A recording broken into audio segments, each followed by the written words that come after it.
It's the end of the day with Ray. Hello, my friends. Well, ladies and gentlemen, today we're going to jump on that gigantic, sharp, interactive board. I want to share my thoughts on TD SYNNEX. They published their second quarter numbers. I want to ask you all a couple of questions before we get started in today's episode. How will end users acquire technology in the near future? I'm hoping all of my friends that sell technology, products, and services to end users are asking this question every single day. How will end users acquire technology in the near future? And ladies and gentlemen, don't be afraid to address the fact that they might not need you to acquire the technology you're currently providing them. You have to know, how could you get wiped off the map? It'll be those that understand how they can get wiped off the map that'll wipe others off the map, because they're going to go where the customers are going. Is TD SYNNEX's current business model becoming obsolete? Hell yes, it's becoming obsolete, in my opinion. It's a company that was built with warehouses and logistics, delivering products to resellers. If you look at TD SYNNEX's revenue pie, the greatest portion of revenue is coming from software. Don't need warehouses and logistics all over the world for that. How will 5G and AI affect end user technology needs? Think about this one. We got advancements in technology that are crazy, and it's changing the game at end user level. It's changing the game at distributor level. It's changing the game at OEM level. It's changing the game everywhere. And how's it going to change the game for resellers and the relationship they have with major distributors? How many resellers will they eliminate, they being TD SYNNEX? I believe TD SYNNEX has to really figure out how to get closer to the end user. I believe that they have to take control of the contract from birth to death. And I believe they're thinking of this. They're thinking every day, how do we get control of the contract from birth to death at end user level?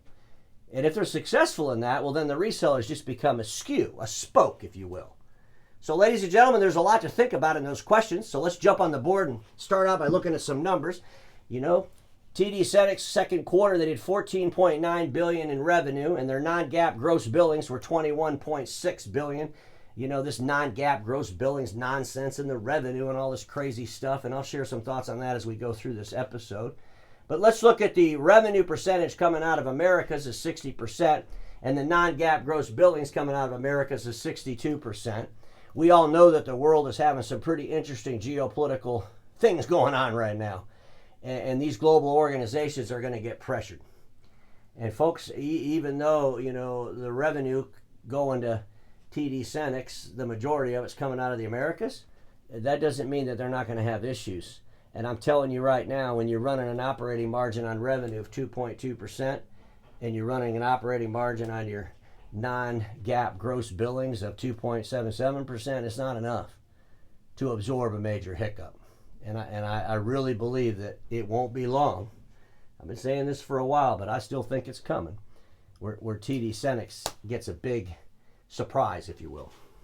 I want to look at the 6 months to 6 months. So we're halfway through 2025. How does that compare halfway through 2024? If you look at the revenue grew by $1.5 billion. If you look at the non-GAAP gross billings, they grew by $3.7 billion. Again, lots of revenue, but very low operating profit. I wanted to talk about this non-GAAP gross billings because, in my world, you got revenue, right? You got cost of revenue, gross profit. And then you got your selling and general administrative expenses. It's pretty simple, right? But with, TD SYNNEX, it's just a convoluted nonsense. So let me just read this. Non-GAAP gross billings, which are the amounts billed to the customer prior to any presentation adjustment under ASC Topic 606 for those arrangements where the company does not act as the principal. Non-GAAP gross billings are a useful non-GAAP metric in understanding the volume of our business activity and serve as an important performance metric in internally managing our operations. So basically, I see this non-GAAP gross billings of all the billings, even the pass-through dollars. They want to recognize what these pass-through dollars are. But at the end of the day, ladies and gentlemen, I think it's a lot of convoluted nonsense. Let's jump on the consolidated statement. And this is where I really get like, what the hell? So they show the revenue of $14.9 billion. And then there's a section that says this: cost incurred and netted against revenue related to sales of third-party supplier service contracts, software as a service arrangements, and certain fulfillment contracts. I'm believing it's pass-through. It's $6.7 billion for the quarter, which ended May of 2025, bringing the total non-GAAP billings to the $21.6 billion. And then it goes right to gross profit of $1,046 million. I'm like, where the hell did $20+ billion go? It's just convoluted. And then they go in there, they talk about selling and general management expenses as a percentage of revenue, as a percentage of non-GAAP gross billings. And at the end of the day, you collect revenue, you got a cost of the revenue, and then you got a gross profit after you figure out what your supply. I mean, ladies and gentlemen, this is insanity. And no matter how they slice it, their operating margins are way too low.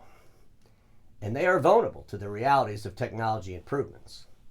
Technology improvements are going to put so much pressure on these global organizations that collect billions and billions of revenue at really low margins. And they're going to get shaken up bad by that. I want to look at their asset to equity ratio. It's terrible.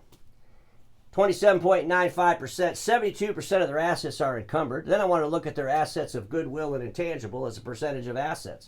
$7.7 billion of their assets are goodwill and intangible on the $28.8 billion, 27%. It should be like 10. I believe there's going to be a major impairment charge coming soon to TD SYNNEX. But at the end of the day, ladies and gentlemen, they're a little bit out of whack here. Let's look at some numbers. If you look at quarter 124 to quarter 125, and I wanted to look at the software business.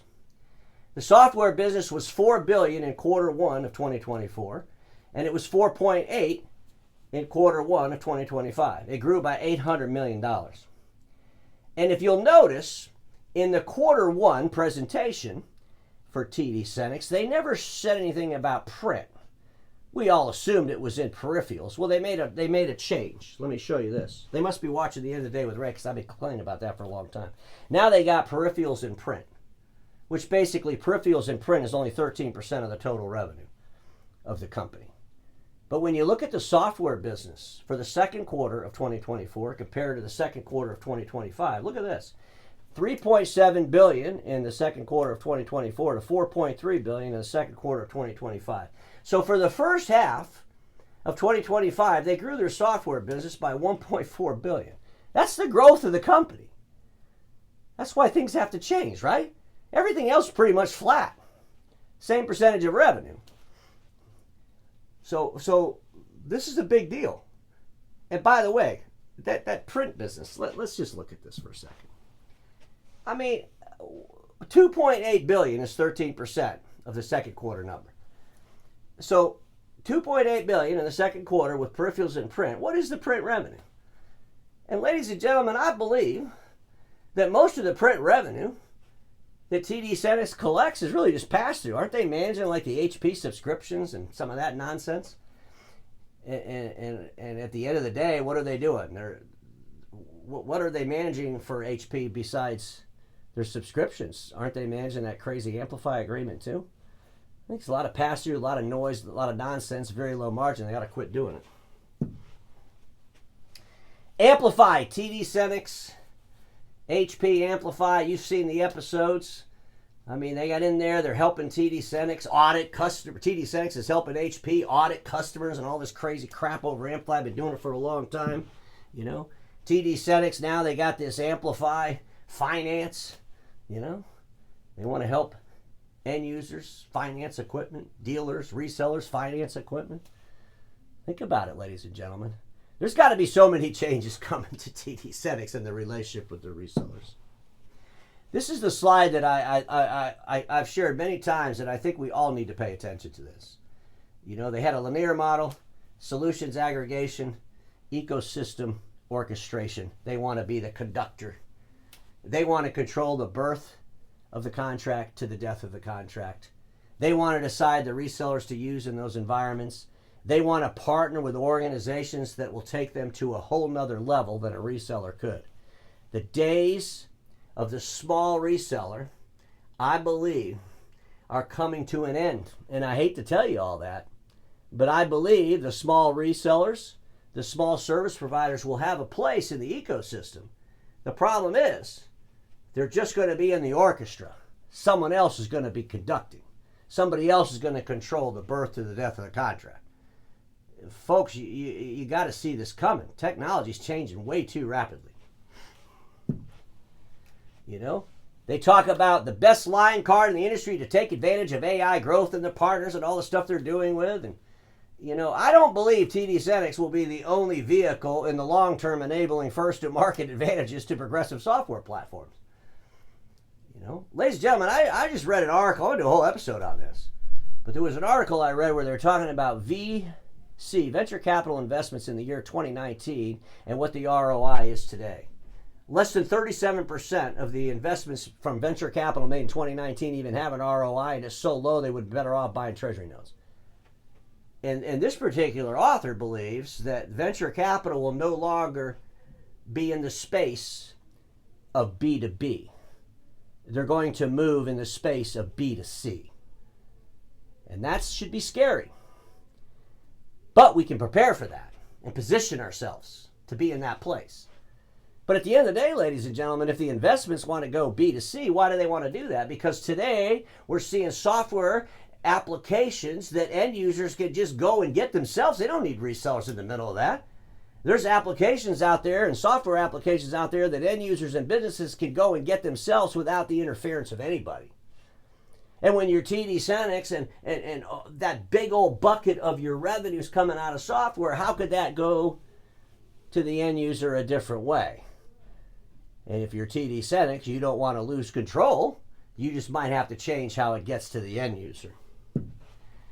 Ladies and gentlemen, this is my last slide, but how could TD SYNNEX bypass resellers, both IT and print providers? How will 5G and AI affect end user technology needs? That question again. They want to be the orchestration, right?